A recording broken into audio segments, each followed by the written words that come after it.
법을 공부하는 한 청년이 친구와 함께 넓은 들판길을 걷고 있었습니다. 근데 갑자기 날씨가 어두워지더니만 천둥 번개가 치는 거예요.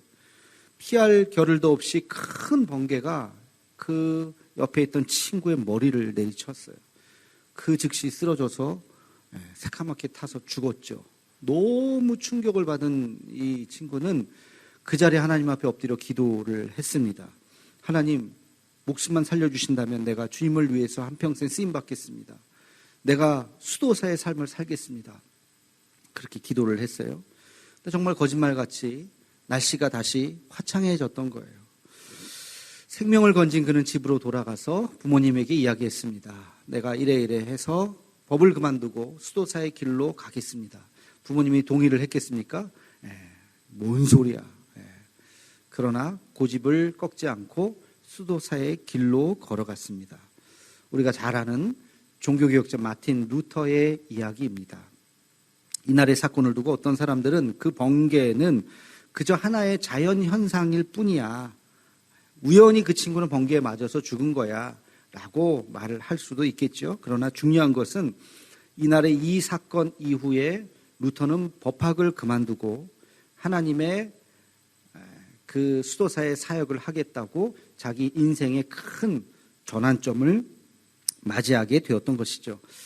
루터는 훗날 이 순간을 기억하면서 자기가 하나님 앞에 서게 된 최초의 사건이었다라고 고백을 합니다. 여러분, 인생은 누구나 한 번쯤은 하나님 앞에 서는 순간이 있습니다. 빠른 사람들은 그 순간이 사춘기쯤일 수도 있겠고요. 어떤 사람들은 살다가 안 좋은 일, 사업이 망하거나 부도가 나거나 실직을 당하거나 그럴 때 하나님 앞에 서는 순간을 맞이하게 될 수도 있습니다. 또 어떤 사람들은 건강이 갑자기 나빠져서 무슨 암에 걸린다든지 또는 시한부 판정을 받는다든지 그러는 순간 하나님 앞에 고독하게 설 때도 있겠죠. 어떤 사람들은 승승장구하고 영이니 뭐니 하나님이니 생각할 겨를도 없이 살다가 나이 들어서 죽음을 앞두고 죽음이 과연 뭐냐 하면서 하나님 앞에 설 때도 있을지 모르겠습니다.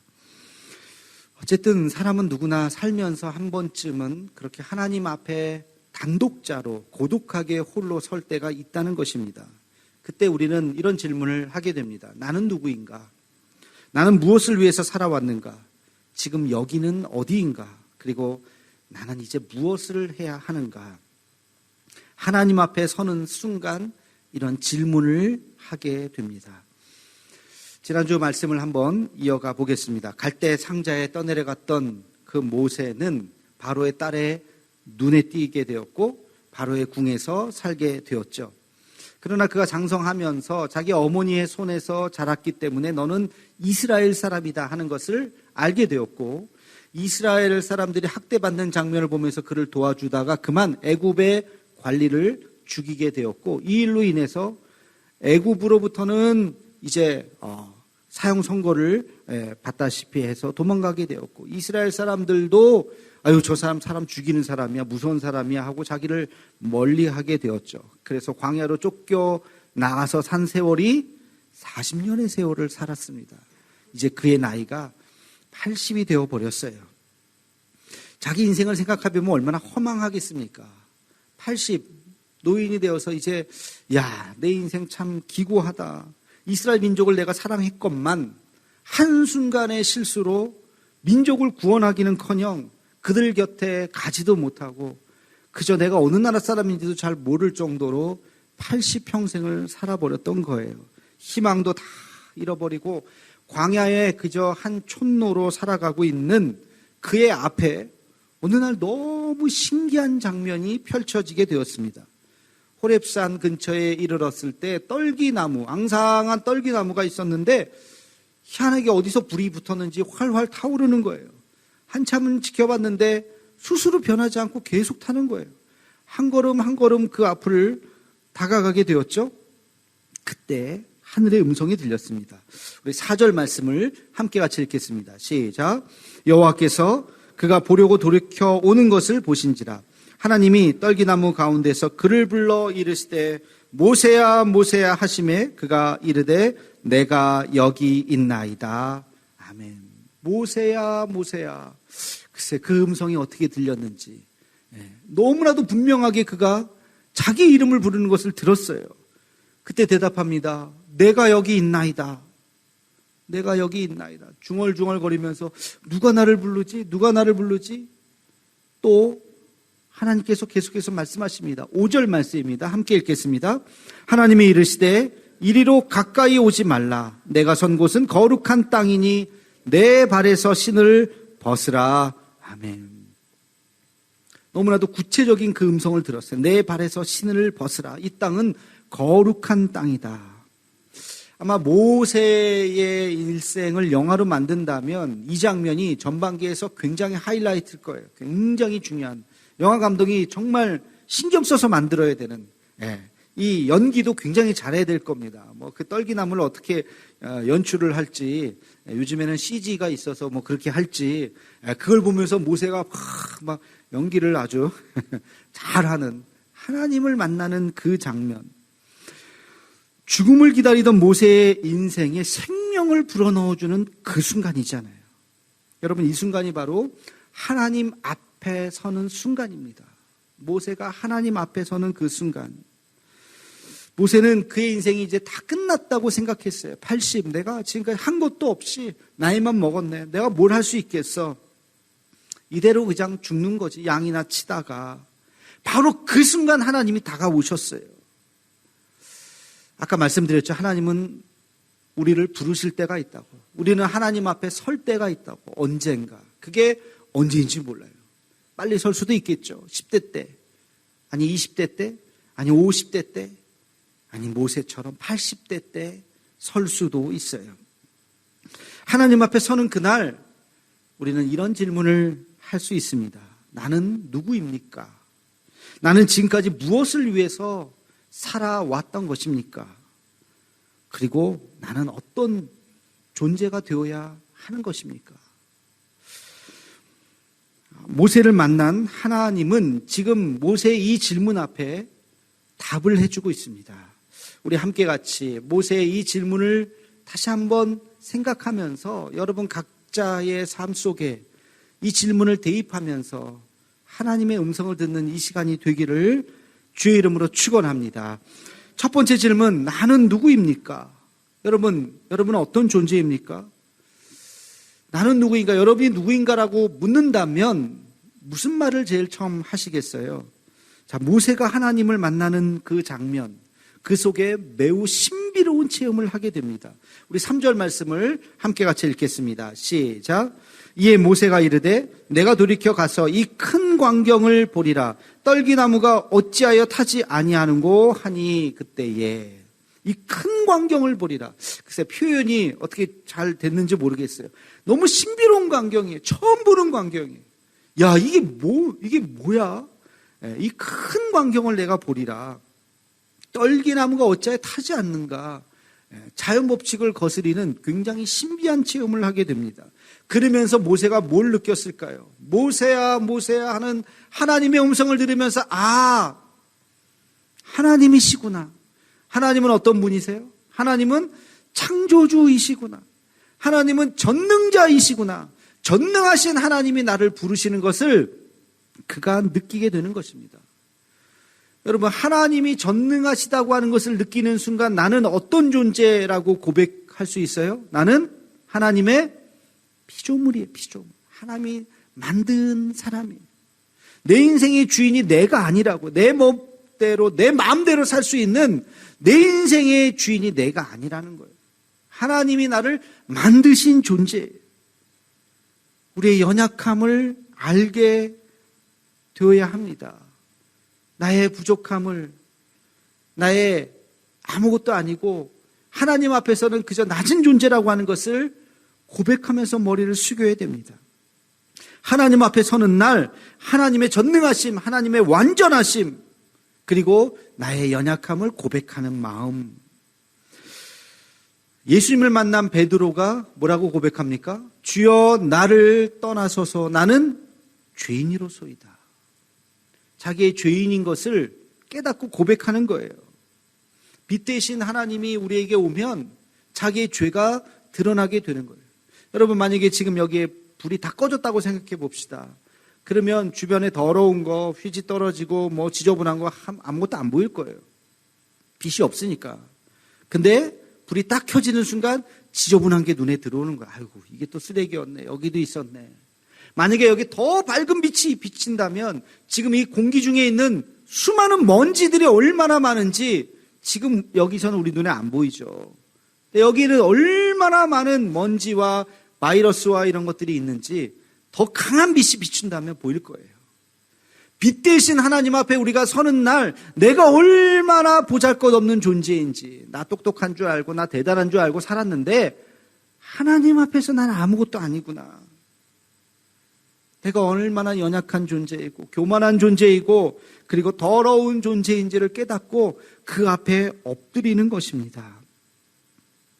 여러분, 그 순간을 경험하는 우리의 마음이 바로 거룩함이에요.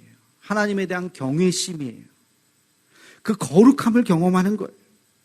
우리 3장 5절 말씀을 다시 한번 읽어보겠습니다. 시작.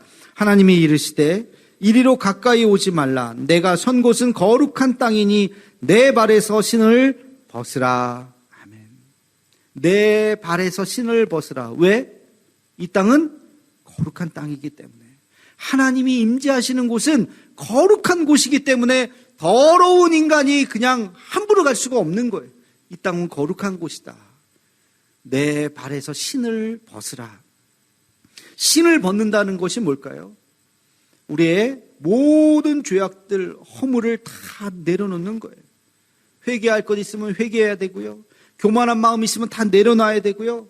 지금 이 모세는 자기 비하, 나는 아무것도 할 수 없다고 하는 자기 비하가 너무 심한데 그것까지도 내려놓아야 돼요. 다 모든 것을 내려놓고 하나님의 그저 피조물로서 하나님 앞에 나아가는 그 마음이 필요한 것입니다. 이것은 하나님을 만난 모든 사람들의 공통점이에요. 우리가 하나님을 만나는 그 순간, 하나님 앞에 단독자로 서는 그 순간 하나님의 창조주 되심과 나의 피조물됨을 깨닫고 그의 거룩함 앞에서 우리 죄를, 허물을, 용서를 구하고 우리 취한 모습 이대로 하나님 앞에 나아가는 것, 이것이 은혜인 것입니다.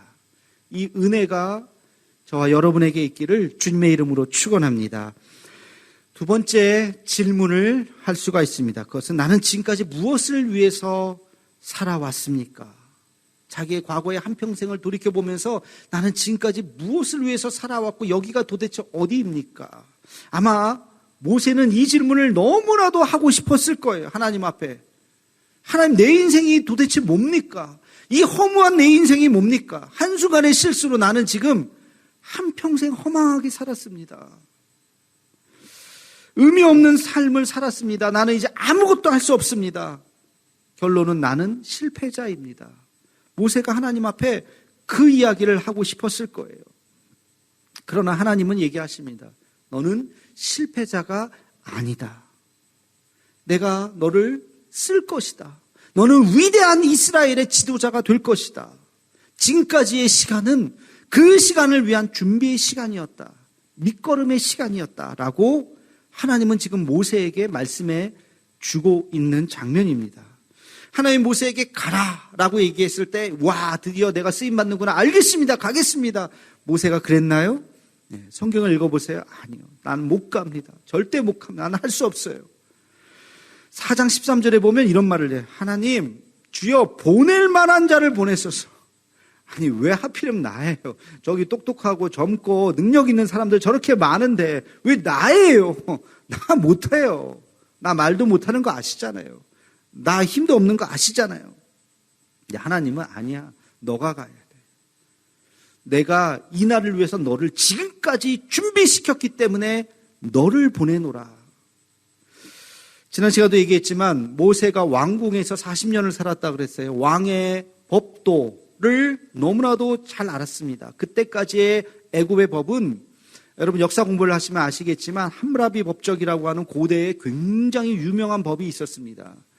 그 법에 따라서 이집트가 다스려지고 있었는데 모세는 그거를 뼛속까지 잘 알고 있었던 사람이에요. 나중에 하나님께서 모세의 율법을 얘기해 주셨을 때 모세만큼 그 법이 무엇인지를 잘 알아들었던 사람이 없었어요. 그래서 모세오경의 그 율법 시스템을 잘 만들 수 있었던 것이죠.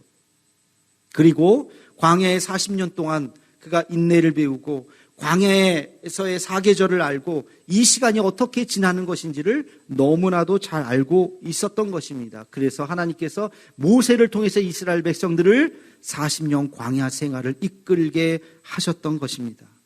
하나님은 모세를 보시면서 더 큰 그림을 보셨어요. 120살까지의 더 그의 전체 인생의 큰 그림. 근데 모세는 자기 인생 거기까지만 하루하루만 고날밖에 보지 못했던 것이죠. 그래서 하나님께서는 모세에게 가라고 말씀하셨던 것입니다. 여러분, 우리도 그래요. 우리 인생을 생각해 보면 실패할 때가 있어요. 그죠? 떨어질 때가 있어요. 그리고 좌절할 때가 있어요. 그래서 스스로 생각할 때, 아이고, 나는 이거밖에 안 되는구나. 내 능력이 여기까지구나. 나는 패배자이구나. 그렇게 자기 자신에 대해서 절망할 때가 있어요. 그러나 성공은 실패를 밑거름으로 그것을 딛고 일어나는 것이 위대한 성공입니다. 하나님께서는 우리를 그 모습으로 패배자로 내버려 두지 않아요. 그 시간을 통해서 더 큰 도약을 하기를 원하십니다. 미국 프로야구의 전설로 있는 베이비 루스라고 하는 사람이 있어요. 아시는 분은 아실 텐데 홈런 타자죠. 아주 유명한. 평생 그가 메이저리그에서 친 홈런이 714개. 아주 오랫동안 그 기록이 깨어지지 않았습니다. 물론 지금은 그 기록이 깨어져서 현재는 미국 프로야구에서 역대 4위의 홈런 타자로 기록되어 있지만 엄청난 타자예요. 근데 그가 보유한 기록이 또 하나 있어요. 홈런 타자뿐만이 아니라 그가 보유한 기록이 뭐냐면 삼진 아웃 기록이에요. 삼진 아웃 기록. 역대 1330번의 삼진 아웃을 당했습니다. 거의 2배에 가깝죠. 그러나 1330번의 삼진 아웃은 기억하지 않아요. 그게 중요하지 않기 때문에. 그가 714번의 홈런을 때렸다고 하는 그 사실만을 기억하는 것이죠. 여러분, 우리의 삶도 마찬가지. 모세의 80년, 그게 중요한 것이 아니에요. 그가 이제부터 펼쳐질 나머지 40년 동안의 이스라엘 백성들의 위대한 지도자로서의 그의 모습을 우리는 주목하게 되는 것입니다. 그 나머지 그 전 시간은 뭐냐? 준비 시간이었어요. 그 시간을 참고 인내하고 견뎠던 것입니다. 그래서 위대한 하나님의 종이 될 수 있었던 것입니다. 여러분, 드론 아시죠? 우리는 이 건물을 보거나 그런 걸 볼 때 우리 눈높이에서밖에 보지를 못해요. 그렇죠? 눈높이 여기에서밖에. 그러나 드론이라고 하는 것을 쫙 띄어서 공중에서 보면 입체적으로 보여요. 아, 이 건물이 이렇게 생겼구나. 이 건물의 뒤가 이렇게 생겼구나. 그러면서 새로운 시야가 열리게 되는 거예요. 우리의 인생도 마찬가지예요. 우리는 지금 오늘 하루하루를 살기 때문에 여기서밖에 우리의 인생을 평가하지 못해요. 그러나 하나님은 우리의 과거, 현재, 미래까지 동시에 보시는 하나님. 드론을 띄워서 건물을 보듯이 우리의 삶을 전체의 인생을 통찰해서 보시는 분이 너는 지금 나와 함께 하자. 일어나라 가라 라고 우리에게 말씀하고 있는 것입니다. 주님의 그 부르심 앞에 과거의 삶이 어땠든지 간에 그것은 실패가 아니라 과정이라고 하는 준비의 시간이었다고 하는 것을 다시 한번 깨닫고 오늘 이 시간 주의 손과 함께 다시 일어날 수 있는 우리 모두가 되기를 주님의 이름으로 축원합니다. 마지막 세 번째 질문. 나는 어떤 존재가 되어야 합니까? 라는 질문이에요. 하나님을 만난 자리에서 우리는 이 질문을 하게 됩니다. 나는 어떤 존재가 되어야 합니까? 우리 함께 같이 출애굽기 3장 10절 말씀을 함께 읽겠습니다. 시작. 이제 내가 너를 바로에게 보내어 너에게 내 백성 이스라엘 자손을 애굽에서 인도하여 내게 하리라. 아멘. 사명을 허락하셨어요. 내 백성 이스라엘을 인도하여 가나안 땅으로 가게 할 것이다. 그에게 주신 사명이었던 것입니다. 여러분, 목적 없이 만들어진 존재는 아무것도 없어요. 하물며 우리 인간은 더더군다나 그렇습니다. 단지 우리가 그 목적에 부합한 곳에 있지 않기 때문에 때때로 쓸모없다고 생각할 뿐이에요. 그렇지 않아요.